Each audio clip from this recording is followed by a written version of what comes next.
അപ്പൊ ഗൈസ് ഇന്ന് ഭയങ്കര ബോറടിച്ചിട്ടുള്ള ഒരു ദിവസമായിരുന്നു. കാരണം അന്ന് അധികം പേഷ്യന്റ് ഒന്നും ഉണ്ടായിരുന്നില്ല. അതുകൊണ്ട് തന്നെ സമയം പോണത് ഭയങ്കര സ്ലോ ആയിട്ട് തോന്നി. അപ്പോൾ 6 മണിക്കാണ് നമ്മുടെ ഡ്യൂട്ടി കഴിയുക. അപ്പോൾ അതൊന്ന് ആവാൻ വേണ്ടിയിട്ട് ഞാൻ കുറേ കഷ്ടപ്പെട്ടു. അപ്പോൾ ഗേറ്റിൻ്റെ അവിടെയൊക്കെ വന്ന് ഇങ്ങനെ നിൽക്കുമായിരുന്നു. അങ്ങനെ അവസാനം 6 മണിയായിട്ട് നമ്മൾ ചെക്കൗട്ട് ചെയ്തിട്ട് പോന്നിട്ട് നേരെ പോയത് പാർക്കിക്കാണ്.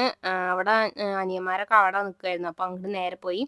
നമ്മളെല്ലാരും കൂടി പാർക്കിലേക്ക് വന്നിരിക്കുകയാണ്. ഞങ്ങൾ ഇന്ന് പാർക്കിലേക്ക് വന്നിരിക്കുകയാണ്. ഞങ്ങളെല്ലാവരും വൈകുന്നേരം നടക്കാറിങ്ങിക്കുകയാണ്. എന്നും വൈകുന്നേരം ഇങ്ങനെ എക്സസൈസ് ചെയ്യും ഗൈസ് നമ്മൾ.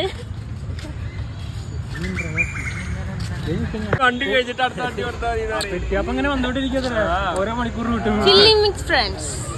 പണിയൊരു സാഹസികമായിട്ടാണ് ഞങ്ങള് ലിഫ്റ്റ് ചോദിച്ചിട്ടാണ് വന്നത്. ലോറി കള്ളവണ്ടി കയറിയിട്ട് അതെ ഫുൾ ട്രിപ്പായിരുന്നു.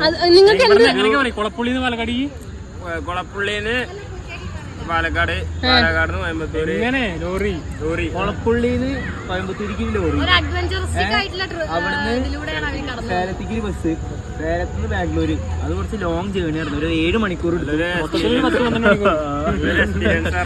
മണിക്കൂർ കൊണ്ട്.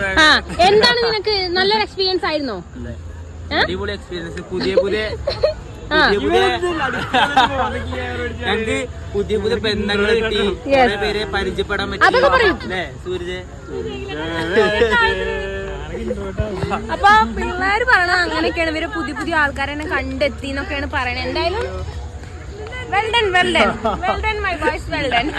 എന്തായാലും കരളൊന്നും പോകാണ്ട് തിരിച്ചെത്തിയല്ലോ. എന്തായാലും നമ്മുടെ പിള്ളേർ ഒരു കുഴപ്പമില്ലാണ്ട് സേഫ് ആയിട്ട് ബാംഗ്ലൂർ എത്തിയിട്ടുണ്ട് ഗൈസ്.